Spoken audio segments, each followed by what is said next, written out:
The LS is a massively popular swap in the tuning world, and for good reason. They're readily available, they make great power, and it's a small package. But there are three major reasons you should not overlook this block in your next build. And today, we're going to go into those reasons and why this is the best engine to swap into any vehicle out there.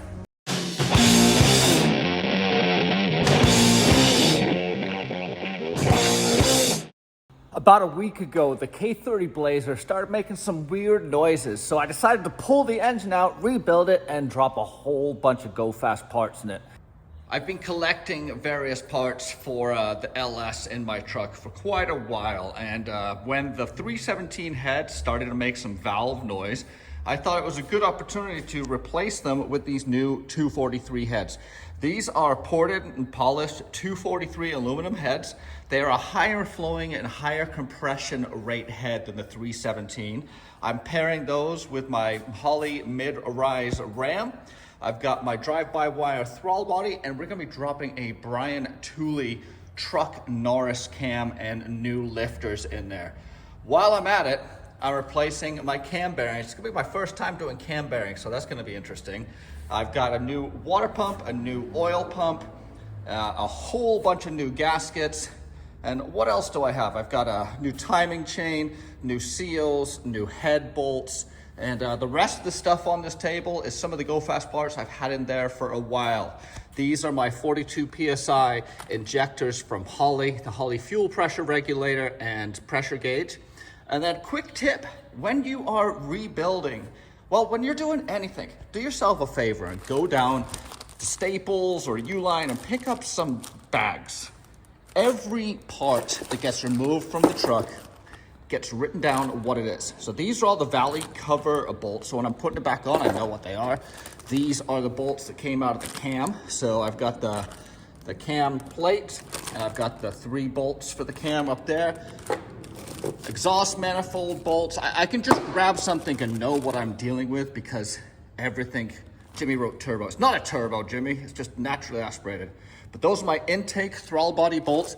And we do that for every build in here. We have boxes of bags labeled with parts.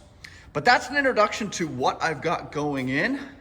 It's gonna be a fun build. I'm a little nervous about the cam bearings, but I got my buddy Duke coming over to kind of look over my shoulder when I do those. I am really excited about the truck Norris cam. This has a 170-degree lobe separation angle. And what that means is I get some chop. I get some serious chop. So stay tuned to the end of the video for that. You're gonna hear this beast fire up. And yeah, let's start work on the block. The block is over here. We've already cleaned it up and done some work on it, but we need to replace all the cam bearings. Let me see if I can find my old cam bearings. Are they around here somewhere? I'll find those and get those over to you guys so you can see what the damage was in them. Everything else looks pretty good. Like I said, we've cleaned up and painted the block and removed all old gaskets, so it's time to start throwing this guy back together. We are also gonna be dropping a stall speed in here. I'm gonna be replacing my stock torque converter with a 3,200 RPM stall. That is gonna really take advantage of the power band that this BTR cam is gonna drop me into. So if I go a full rage on this thing, just bury the throttle, I'm gonna take off from the line at around 3,200 RPM in the power band, ready to party and make some black smoke. From the tires, not the engine. So yeah, let's start throwing all this stuff in. It's gonna be a fun day. I've been looking forward to this for a while. It's time to resurrect the K30 Blazer. She's gone to war. And I haven't really paid that much attention to her in a while. It's time. Girl, you're getting some go-fast parts.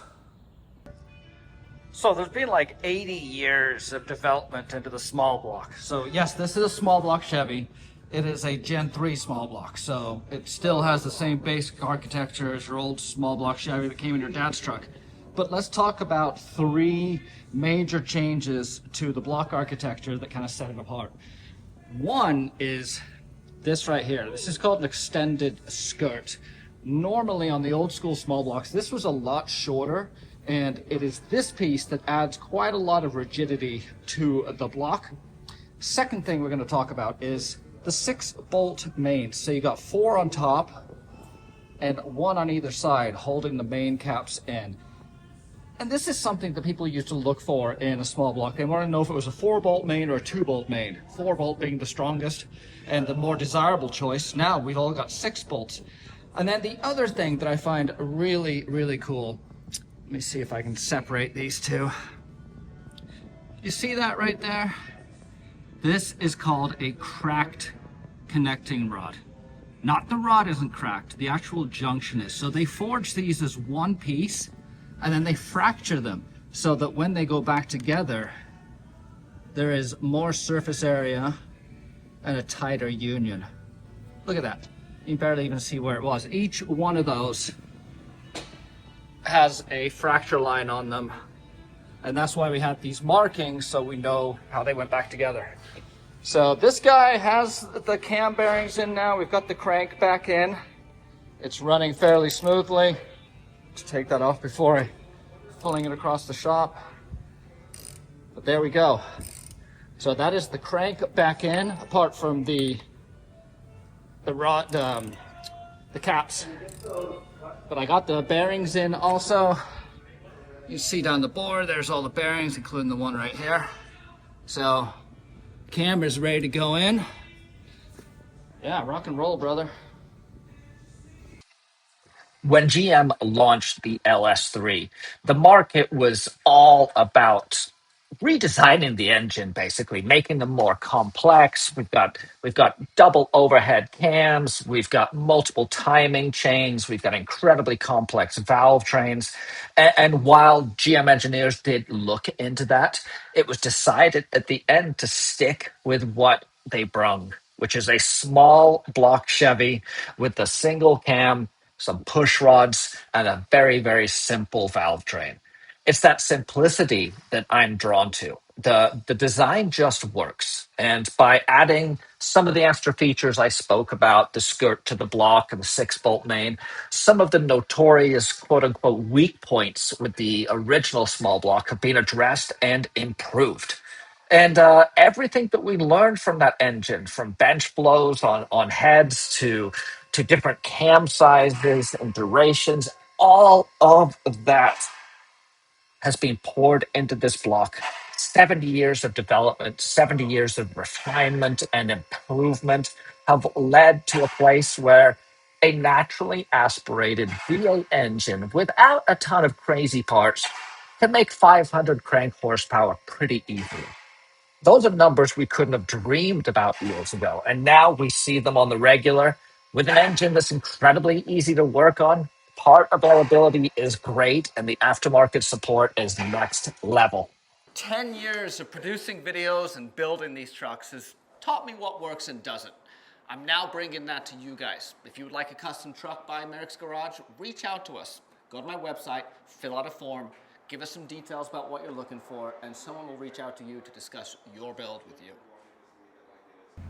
I hit the block and the pistons with some Scotch-Brite to clean them all up, and they still have all the markings on them from the factory. So I'm pretty stoked on the condition here. Yeah, nice and clean.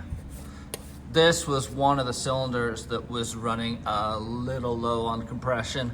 So glad to see that there's not really any burning or any damage there. And everything else looks really nice and clean. I gave this thing a thorough cleaning. And yeah, like I said, we're replacing a lot of the parts in here. So it's gonna be, for all intents and purposes, a pretty new engine. We are pulling some of the caps right now and getting the rods out of the way so we can see the journals so we can install the cam bearings. And check it out, like I showed you before, everything goes in a nice little bag. So if we were going to take the pistons out, I'd mark all the pistons in the orientation of where they're going. yeah, 1 through 8, and then the arrows, and then I marked the caps on the opposite ends, so there's no way to mix them up. oh, I'll find a way, dude, don't worry.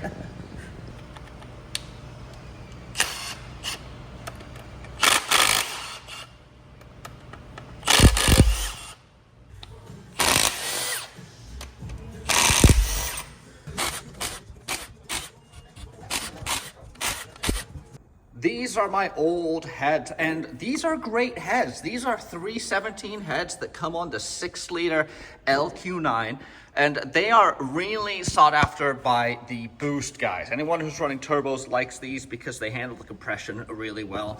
But what has happened to me is these are beehive springs that I installed when I did the TBSS intake in the beginning. I knew I was going to need a little bit stiffer springs, and over time, those springs have, they've challenged my cam significantly. I mean, my springs have challenged my valves significantly. So you can see that my intake is considerably higher than my exhaust right there on these two cylinders. On here, they're the same. I don't know if you can see that profile, but there's no difference there, but significant difference there. What that is doing is I am losing compression significantly in cylinders 2 and 4. And that is what has caused me to drop the new cam in here. Yes, I could tear this head down and replace it, but I had these 217 heads, 243 heads. I've been waiting on doing some upgrades to the engine when I threw them in, and that time is now. So yeah, pretty excited to get all this stuff on. We're gonna be doing the engine work first, obviously, get the cam bearings in. Now the cam bearings, they run down here. This is one of your cam bearing journals, and you can see all the way through. It's a little challenging just because it goes through the block, but we've got this special tool that is gonna help us not only line up the cam bearings in their bore, but also drive them home. When I saw the state of my cam bearings, I was a little concerned that I might be pulling this thing whole apart and doing machine work and putting new rod bearings in, but they look great. Here is the cap right there. Yeah, really, really good bearing life. The cam bearings were pretty bad. These are very good. So fortunately, I'm not gonna need to be replacing any of that stuff. These are my old cam bearings, and as you can see, the finish, the base metal starting to show through. So there's a, well, it's decent, but as you move around, you start to see the wear. So these need to be replaced. Well, I may have been a little optimistic when I thought I was gonna get this back in and started for you guys this week. It turns out that I ordered the wrong cam bearings. And then the second time I ordered the wrong cam bearings. So here's what I'm dealing with here.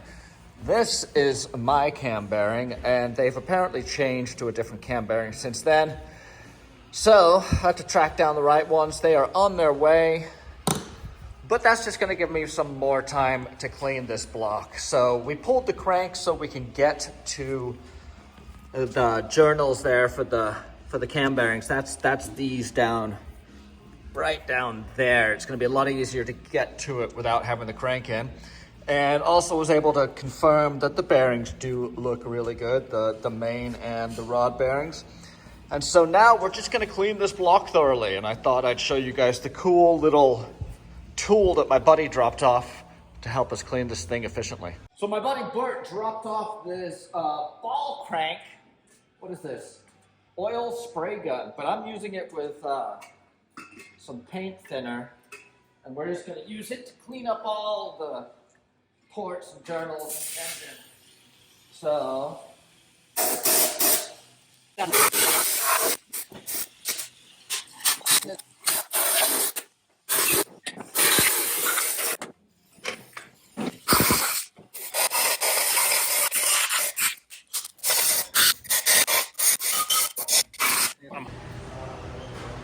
I'm installing my cam bearings here, and it's been a little bit of an ordeal. You see, I had to order 3 different sizes before I ended up with the right one. Apparently, this is a later LS block, LQ9, that they slightly oversized the bearing journals or tunnel in the block, and so I needed to run not the CH10s, but the CH25s. And that is these, and they're slightly wider.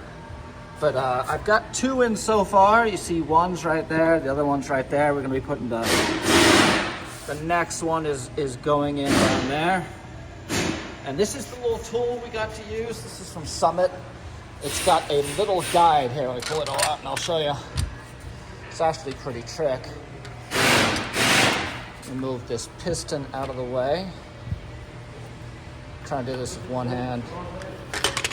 There we go. So there's the driver, and then you've got this centering bore and then the handle. So insert it down, and this is your removal and installation tool. So it goes down with the bearing sits right on it, and drive it home. Just make sure that you are lining up the oil ports. The Truck Norris cam. I pretty much bought this because of the name, which brings me to an important point. I have a rule that I follow when I'm building my trucks, and I think it's a rule that everyone should follow. If you reach a point where you have a decision to make between something being irresponsible and loud and something being, you know, more neighbor friendly and appropriate, always choose the irresponsible one. I've had this truck for close to 40 years. I've made lots of reasonable and appropriate decisions with it. I'm over that. Now I'm making irresponsible, loud, obnoxious decisions. That's why it's on 40s. That's why I'm putting a big Lopi cam in. It may not make sense, but it's gonna sound awesome. And let's be honest, that's a big part of why we do these things.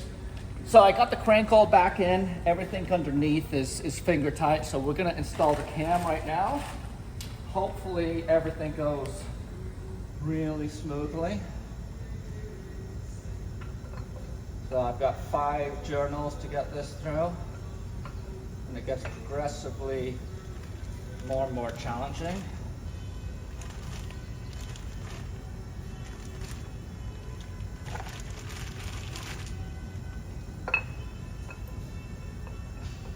You're basically leading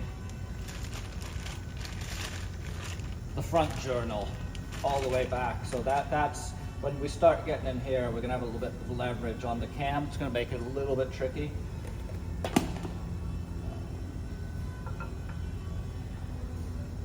There we are. And then I should hopefully be able to get to the cam from the back here.